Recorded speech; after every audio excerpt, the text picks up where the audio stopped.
the other side of the opioid crisis, kicked under the bus by the medical profession. We have a crisis in the United States, and I do not argue the seriousness of the problem. And the problem is addiction to narcotic pain medications, their abuse, which has led to many deaths in people that abuse them. But there's a side that it seems does not get any coverage, and it is past time it be brought to the attention of the public and our political leaders. I pray this video and what I have to say will be taken very seriously.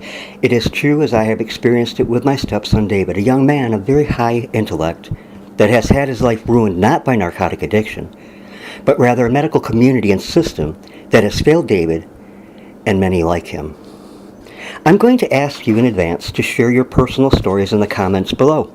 Perhaps together, like-minded people can make a stand and have their needs properly addressed. Now David's story and mine. David was born with a condition known as hydrocephalus, which is a condition in which there is an accumulation of cerebral spinal fluid, CSF, within the brain, which causes pressure inside the skull. Unchecked, the condition will lead to death. It causes an extreme amount of head pain when not treated because of the incredible pressures that build up. The most accepted form of treatment is the placement of a shunt through the skull and into the brain, which helps to drain off the excess fluid. Now, David has had over 25 brain surgeries for shunt placement, most of which in the last 12 years, and repairs because they have not worked well for him. There is a plastic tube that runs down David's neck to the heart. And at one time it ran from the heart to the abdomen, but now it just runs down to the heart. And this tube allows the body to get rid of excess fluids. They have not worked well for David, in part due to the fact that a well-known neurosurgeon operated on him twice when he had spinal meningitis.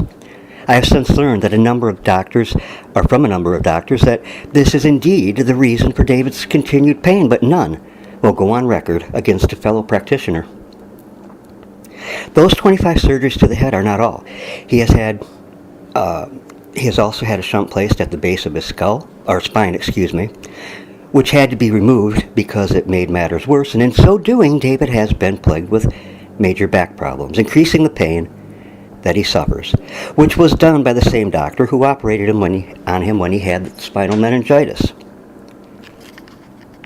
There are multiple other surgeries on his neck, chest, abdomen, all related to the hydrocephalus and the condition, which was made worse by a medical professional who should have known better than to operate at a very dangerous time for David. And I tell you about all of this to let you know why David is in continued incapacitating pain every day.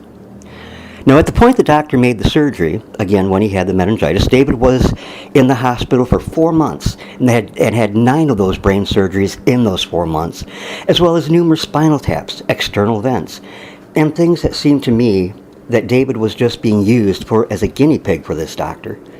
For those 4 months, the only way to control David's pain was to have him on IV morphine or Dilaudid 24 hours a day for 4 months. He was released with no step down, and the nurse that day told me I was in for one hell of a time at home. So, because of the meningitis, he was on IV antibiotics 6 months at home, and he was still being treated for pain with morphine, Dilaudid, pain patches, whatever they felt like trying.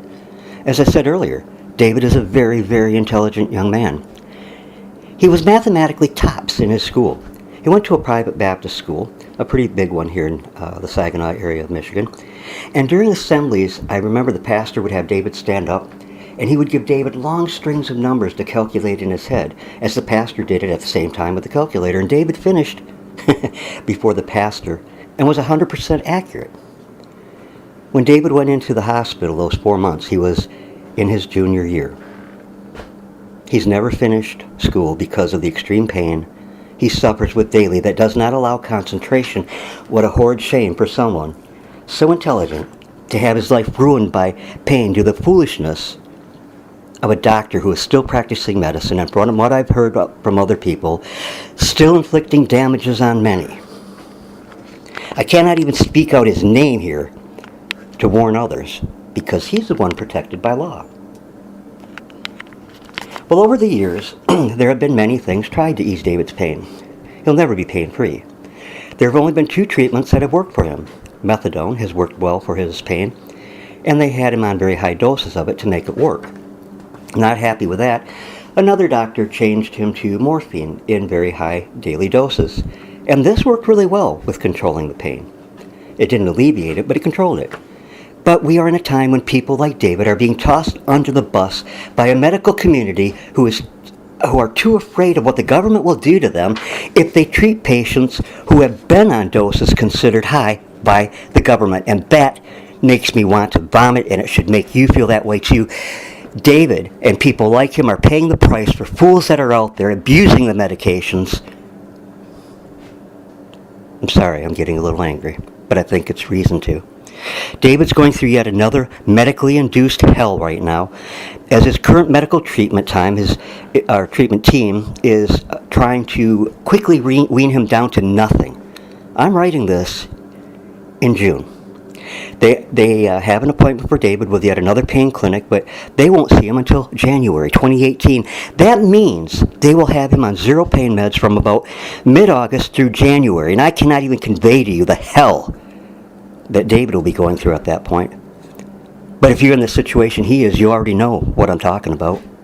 Right now, as I write this, David is upstairs in tears from pain, as they have cut off over 100 milligrams of morphine a day. Really a dangerous thing in itself with all his other conditions, but there is so much fear of the government that no one will treat David and people like him who are in intense pain.